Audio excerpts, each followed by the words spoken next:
चक्रवृद्धि ब्याज से सबसे ज्यादा पूछे जाने वाला क्वेश्चन आरआरबी एनटीपीसी का आज डिस्कस करते हैं। देखते हैं इस क्वेश्चन में क्या पूछा होता है और आपको क्या करना होता है। बहुत आसान से ट्रिक के साथ समझाता हूं। देखिए, एक धनराशि को 10% वार्षिक चक्रवृद्धि ब्याज की दर से 2 वर्ष के लिए निवेशित करने पर मिश्र धन 1815 रुपए हो जाता है। आरंभ में निवेशित मूलधन ज्ञात कीजिए।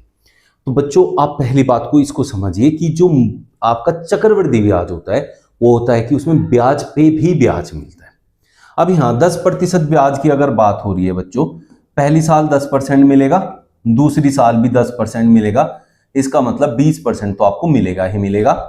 फिर जो पहली साल का ये ब्याज है इस पे फिर से 10% मिलेगा, 10 का 10% होता है 1%, इसका मतलब हमें टोटल 21% का ब्याज मिलेगा। जो संख्या होती है वो खुद की 100% होती है, मतलब मूलधन होता है 100%, 21% का ब्याज हो गया, तो इसका मतलब टोटल हमारे पास 121% धन हो जाएगा, जिसको मिश्र धन कहते हैं। अब यहां हमें मिश्र धन दिया गया 1815, तो इसका मतलब 121% बराबर हो गया 1815 के।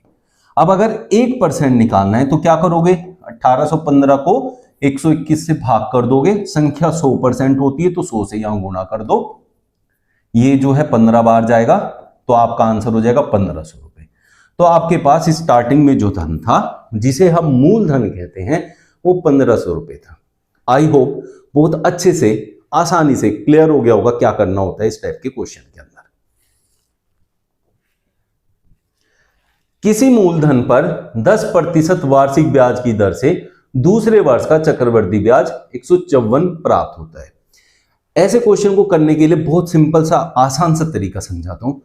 याद रखो कि हमारे पास जो भी मूलधन होता है, मतलब जो आप संख्या लेके चलते हो, वो खुद की 100% होती है और जितना उस पर ब्याज मिलता रहता है उतना % वो बढ़ती रहती है।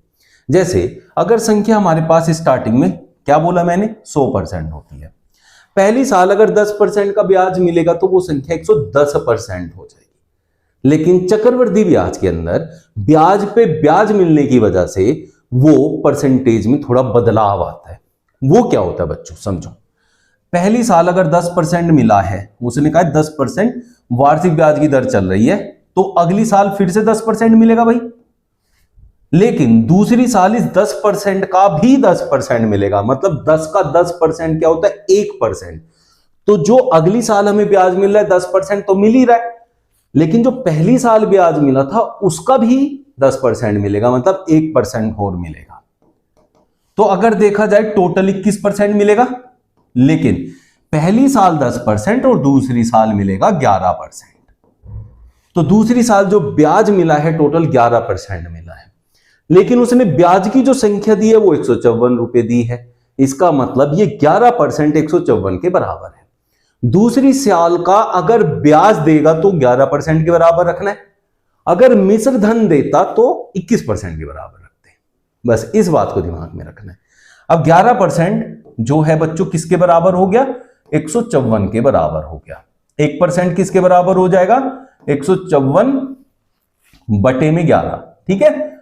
अब हमारे पास 100% होती है संख्या, तो 100 से गुणा कर दो, ये कितना आया, 14।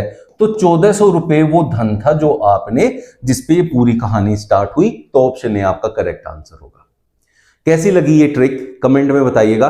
बढ़िया लगी तो ज्यादा से ज्यादा शेयर कर दो, लाइक कर दे हुए तो बहुत बढ़िया रहेगा, और जो नए हैं वो सब्सक्राइब कर लो, फॉलो कर लो।